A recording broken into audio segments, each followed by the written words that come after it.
Hey everybody, Dr. Strong here, and today we're going to be talking about Candida and Candida overgrowth symptoms. Now, this is something that I've seen more commonly than not as a root cause of what's going on between like constant sugar cravings, autoimmune issues, gut health issues, brain fog, chronic inflammation, whatever it may be.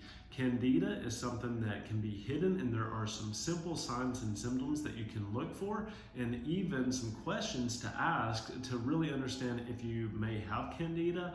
And then we're going to be going over some ways and some techniques that we can use in order to get rid of this, to get rid of the root cause of your problem. So stay till the end, and I'm going to share with you just some simple questions and where you can take a quiz to figure out if you have Candida overgrowth and if it could be affecting your life. So let's go ahead and dive in. So if you don't know me, my name is Dr. Strong, and my mission is to help as many people as possible overcome their chronic health conditions so that they can have the highest quality of life as possible. And over the years, I've worked with a lot of people who have had autoimmune issues, gut health issues, weight issues, chronic inflammation issues, chronic fatigue issues, and depression, anxiety, all of these things. And while there is not a one-size-fits-all treatment for everybody, there are certain factors that kind of go in common with most people that are suffering, especially if you have a decreased immune system.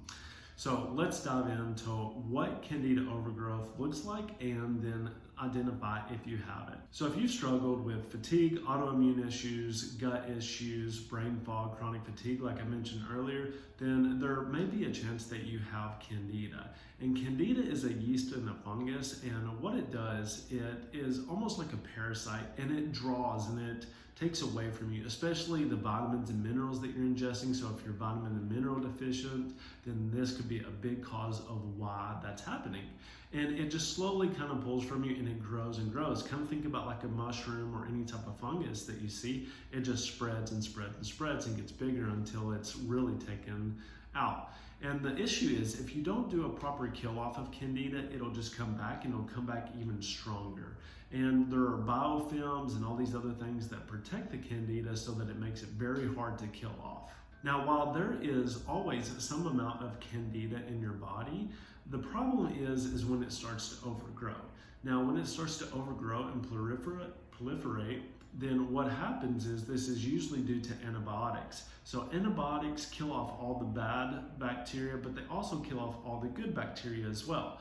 And what happens is that there's a balance, and the good bacteria actually helps balance out the bad bacteria. So that can look like E. coli, that can look like Candida, it can look like Cyanobacteria. There are different types of bacteria that there's a checks and balance for.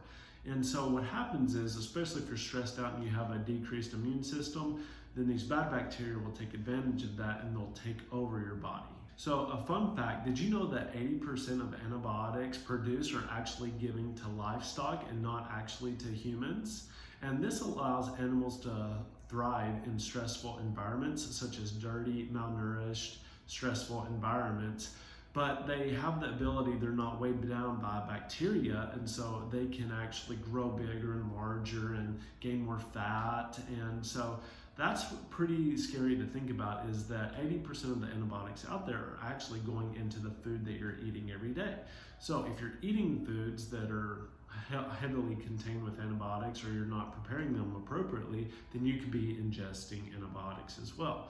And even studies that show how much antibiotics are in our water system are pretty scary to think about too. And if you're getting a simple dose of those every day, and you're constantly killing off the good bacteria and the bad bacteria is taking over because you're so stressed out, then that's why this could become an issue later on. So just for example, salmonella comes from a manure of animals who have been given antibiotics, and they get superbugs like E. coli. So what happens is that the bacteria that these animals are exposed to actually gets stronger because they're given little doses of these antibiotics over time, and so they have to adapt to it.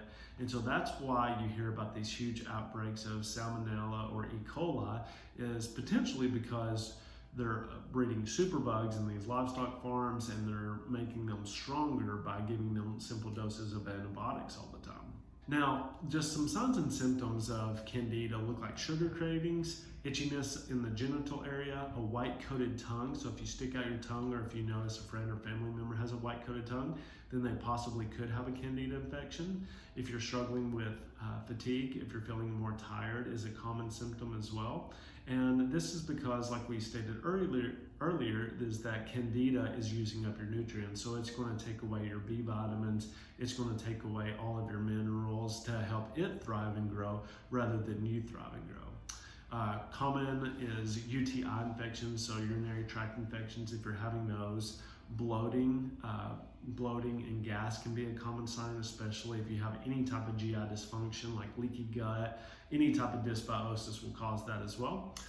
Any type of sinus congestion, because a lot of the times candida is going to coat the mucosal lining, so that looks like your gut, that can look like your esophagus. So if you have a constant scratchy, itchy throat, if you have sinus congestion, I have a little bit of sinus congestion going on right now, so that's why I sound so nasally.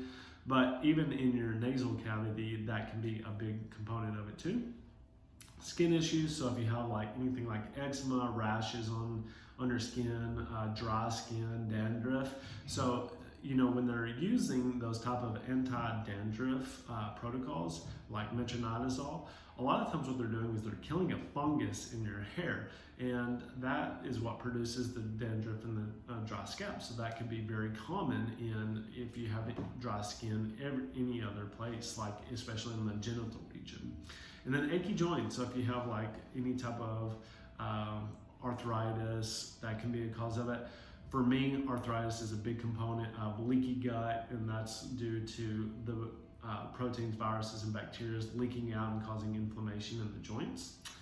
And so those are just some common signs and symptoms that you want to be aware of when you're looking for this. So especially the white-coated tongue, the itching in the genitals, and then constant tiredness, those can be huge signs. Now, some other facts about candida: it cannot live in an acidic environment, and it likes to be in a basic environment. And so some of this may be counterintuitive to what you've thought about acidic and basic environments, but candida produces ammonia, which is very basic and produces more candida. So if somebody has a candida infection, then they may have very stinky breath. So if you notice that you have ammonia breath, or somebody always has to chew gum, or they're always using like Tic Tacs or breath fresheners, then a lot of the times it could be that the candida in them is just producing so much ammonia that it's producing that gaseous mixture and that gaseous foul breath smell. Now, sugar will actually cause you to become more alkaline. I know that most people would think that it would go the other way, but it actually causes you to become more alkaline. And then stress will also make you become more alkaline. So if you're highly stressed, then what will happen is candida will thrive in that environment, and it'll kind of take over because your immune system is going to be downregulated because cortisol is going to inhibit that. Birth control pills and being pregnant will also make you alkaline. So if you're taking a birth control, then you could become more susceptible to candida infections or candida overgrowth.